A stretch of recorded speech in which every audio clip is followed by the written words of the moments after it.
Yang mana takbir yang kita ucapkan bukan sekedar ucapan di bibir saja tanpa arti, tapi merupakan pengakuan dari dalam hati yang tulus, yang menyentuh dan menggetarkan rongga-rongga jiwa kita, untuk kemudian kita bermunajat dan kita berharap kepada Allah Subhanahu wa taala yang Maha Agung dan yang Maha Besar. Allah Maha Agung yang Maha Besar, tiada yang patut disembah kecuali Allah Subhanahu wa taala. Karena itu, melalui mimbar ini kami mengajak para jemaah sekalian untuk senantiasa kita meningkatkan kualitas iman dan takwa kita kepada Allah Subhanahu wa taala.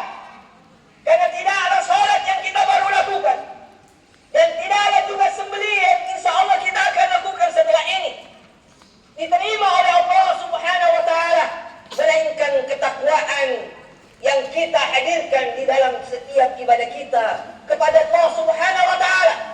Sebagaimana dijelaskan, la yataqabbalullahu illal muttaqin, bahwasanya Allah Subhanahu wa taala tidak akan menerima ibadah kita, amal ibadah kita, perbuatan kita, perkataan kita, melainkan dari orang-orang yang bertakwa kepada Allah Subhanahu wa taala.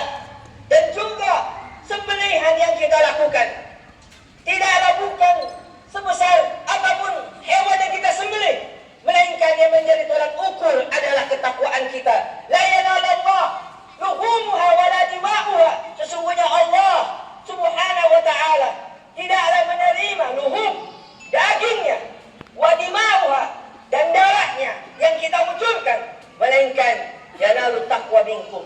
Akan tetapi Allah Subhanahu wa taala menerima ketakwaan yang kita lakukan. Allahu Akbar, Allahu Akbar, Allahu Akbar, walillahil hamd. Maka karena itu, marilah kita tundukkan sejenak kepala dan jiwa kita kehadirat Allah Subhanahu wa taala untuk menunjukkan kepasrahan kita, menunjukkan kelemahan kita di hadapan Allah, untuk kita menjauhkan dari segala sifat-sifat kesombongan, kecongkakan, keangkuhan yang menyebabkan kita jauh daripada rahmat Allah Subhanahu wa taala. Betapapun besarnya kita, betapapun kuatnya kita, ketika di hadapan Allah Subhanahu wa taala, kita adalah hamba yang lemah di sisi Allah Subhanahu wa taala. Hadirin jamaah Idul Adha yang dirahmati Allah Subhanahu wa taala.